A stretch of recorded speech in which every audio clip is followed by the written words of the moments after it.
Maureen Dowd do Oedipal complex articles week in and week out on George W. Bush, and everything was defined by Oedipal complex and this and that.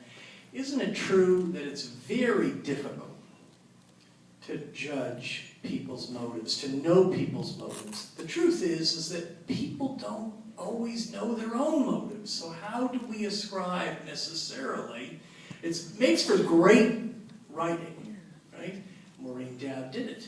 8 years, everything that Bush did was really some subconscious plot, a Shakespearean plot between him and his father.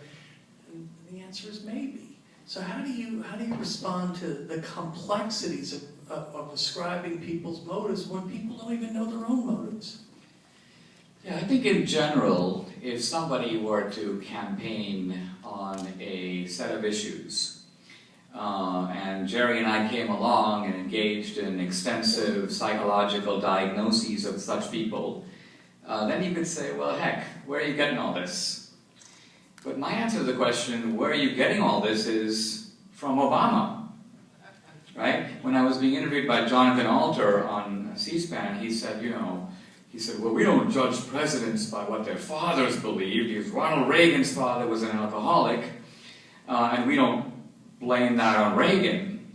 And I said, well, yeah, but Reagan didn't write a book called Dreams from My Father. So Obama,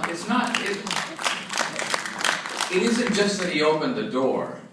His autobiography was his campaign resume.